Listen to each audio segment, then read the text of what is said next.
Hiya everyone, Rick here with a review and lore breakdown of Season 5 of Episode 4 of Discovery, Face the Strange. Nice title, considering the theme of this episode is changes. Someone is likely a Bowie fan. Spoilers ahead. So, this part sees the crew dealing with a Krenim-made temporal phage or time bug designed to sabotage a vessel by having it trapped in a time bubble, jumping along its own timeline. While outside of the bubble, time passes as normal. The fact that this little saboteur was devised by the Krenim was a great nod to the time travel savvy species of the Delta Quadrant.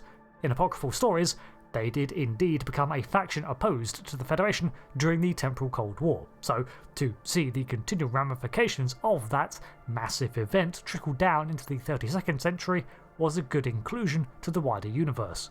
The Mol and La'ak front sees relatively little development here, however, with the intro scene showing that their desires to pay off their bounties and set themselves up as finally free. An ambiguous but relatable goal. From one of the future jumps we see, this leads them to potentially selling the progenitor tech to the Breen, who then attack Starfleet HQ. This escalates the threat from a race to secure something of importance to another save the Federation mission. I would have been happier with a smaller stakes and more reserved tale this time, but I guess losing Starfleet is technically a scaled back threat from the burn, planet harvesting doomsday device, and life-destroying AI. One thought that occurred to me quite early on in the episode was that Rayner's attitude on the bridge reminded me of Season 1 Michael Burnham, cutting off colleagues, mind on the mission, not respecting others' feelings. Little did I know how much this comparison would later play into the show, but I'll get to that. I also see more of an old guard Star Trek fan in the character, and I wonder if this is deliberate too. His confused look at the absurdity of Stamets having tardigrade DNA is something I have seen reflected in the eyes of older Trekkies who have not seen Discovery when I try to explain the spore drive to them. Rayner prefers a more regimented method of doing things and is initially dismissive of the touchy-feely attitude of the crew of Discovery that they've developed. I've certainly seen that sentiment reflected in areas of Trek fandom, and yeah, it's not for everyone. But Rayner here feels like he is reflecting some of that attitude. What is more important to note too is that it's not played as him being wrong for how he wants things to run, just when he snaps at Burnham in frustration. In fact, by the end of the episode, both Burnham and he have admitted fault in not clarifying their approaches to one another and are making concessions. In fact, I think this episode as a whole could be viewed through a meta lens, looking at Discovery as a whole now that the show is ending.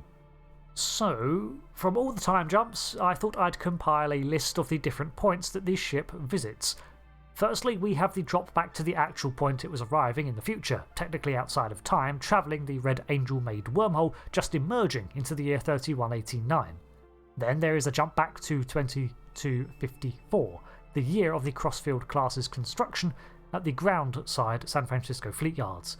Then it jumps to the end of Season 2, 2258, with the battle against Control that immediately preceded the jump to the future. Next up was the end of Season 3 with a boarding party from Osiris and the Emerald Chain, and then to a potential future beyond the current timeline of the show, the year 3218. In this future we see the ruined Starfleet HQ and the loss of the crew of Discovery. Zora is alive and playing music to herself, much as the alternate future portrayed in the short trek Calypso.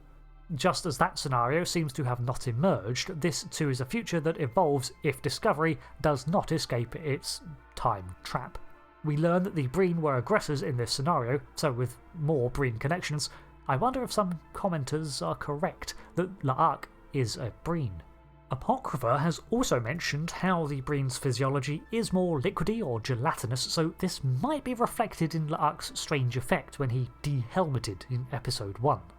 The next time jump takes us to some time between Seasons 3 and 4 when Burnham and Book are still together on Discovery, and we get a comical moment followed by a sincere exchange of feelings that is clearly still true for her and Book. I hope they manage to work through this current awkwardness and find a way to recover their relationship, as they clearly still feel for each other.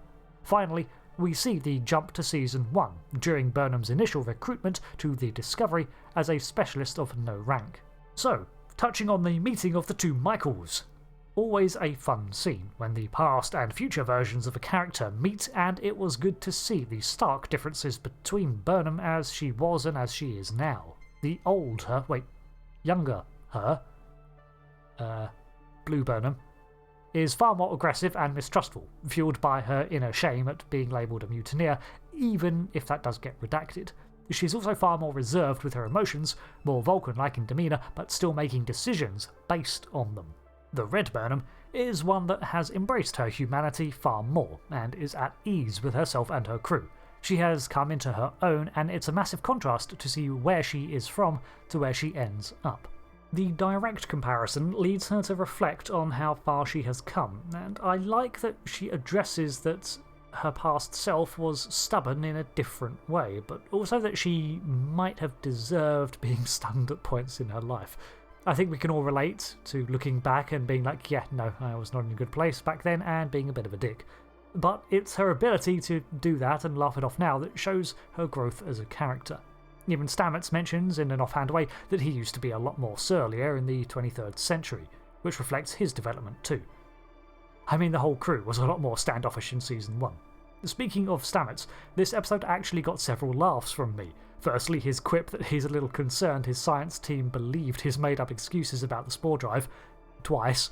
Then when he just gives up that facade for demanding to be left alone and everyone complies. Honestly, this might be one of my favourite episodes of Discovery overall, definitely of this season, because of the focus on character development, and even the B-team cast, as it were, getting some time to shine. This is kind of an episode that you can only get when you have the history to build off of, and while I have sometimes found Discovery's development lacking, after 5 seasons it's finally got enough behind it to build off. At least that's how it feels to me.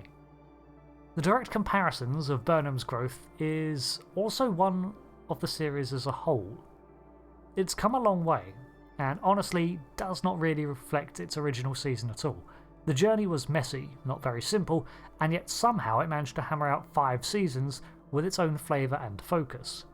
It does not work for every crew, but just like the dynamic of the Discovery, somehow they make it work for them. Thoroughly enjoyed it. What about you all though? I would not be surprised if some out there found this to be a bit of a nothing episode, considering it's very much a puzzle of the week.